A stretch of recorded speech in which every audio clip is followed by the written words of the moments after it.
Well, shit's hit the fan again. The media has now accused Milo Yiannopoulos of being a pedophile because of comments he made a while ago. Suffice it to say, Milo is not a pedophile.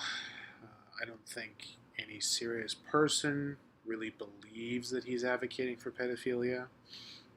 And I think it's unfortunate that he has apologized. But I guess even Milo has limits when it comes to potentially destroying his career and reputation. I'm not going to address Milo's guilt or innocence. You can watch the Drunken Peasants if you want that angle. Link is in the description. After all, they are involved one way or the other.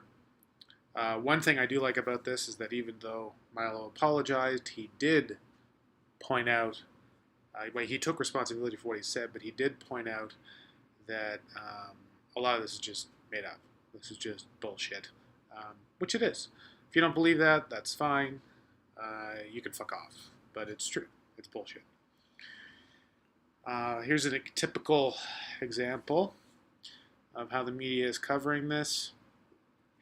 The controversy shows racism, sexism, and other forms of bigotry are fine in conservative circles, but pedophilia crosses the line. German Lopez, you're an idiot. Yeah, pretty clear. That person's an idiot.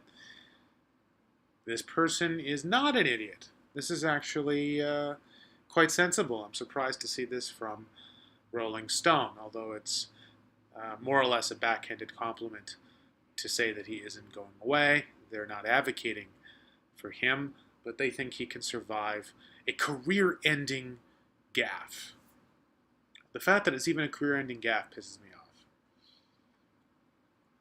I'm also surprised by some of the responses of those in the skeptic community. Here's Jerry Coyne saying, rather dramatically, that Milo is going to be branded a pedophile for the rest of his life. Later he talks about this not being a time to gloat. It's one of the more confused posts I've read about this issue. I can't tell if he's sympathetic or if he's just trying to be the godfather of reason, while not really giving a shit about what happens. Anyway, I'm not going to address the accusation that Milo is a pedophile or that he advocates for pedophilia. It's so dumb, I've already said too much. Instead, I want to talk about free speech.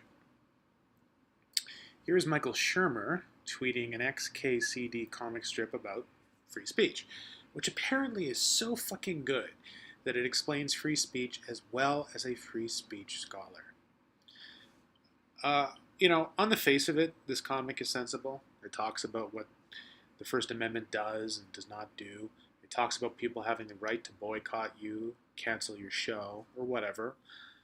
And for XKCD and apparently Shermer, that's the end of the story. That's all there is to free speech.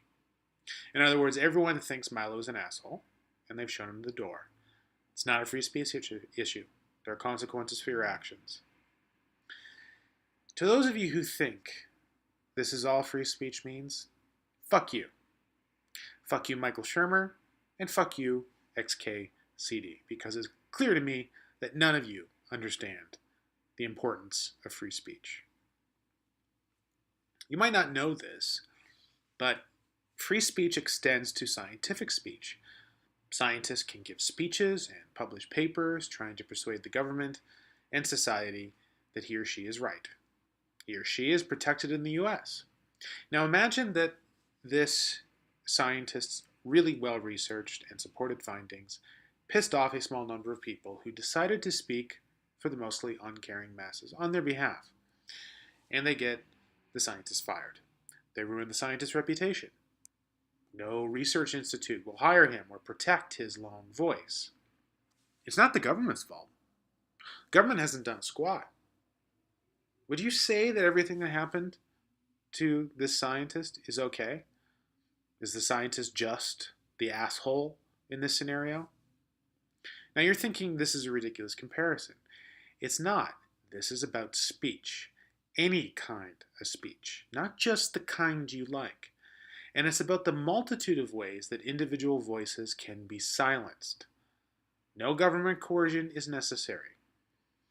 The issue of free speech is not just about the speaker, but also about the listener. the audience has just as much right to listen to what some people consider offensive material as the writer has to produce it. You may get a kick out of trying to get someone like Milo deplatformed, to destroy their careers, to get their books canceled, to stop them from ever doing anything in public again. But in that process of doing that, you're taking away my right to listen.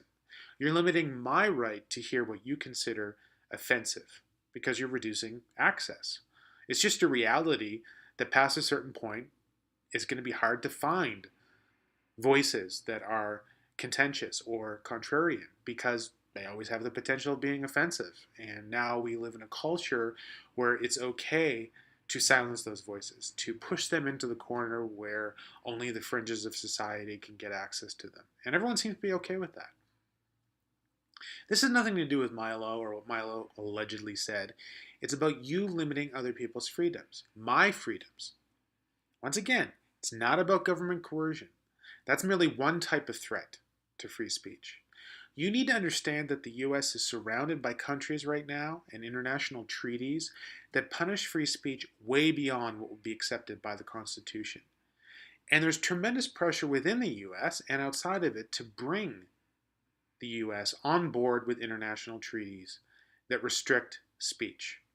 The only way to maintain the unique US approach to free speech is to cultivate a culture that values free speech in its almost absolute forms. That means looking beyond government coercion.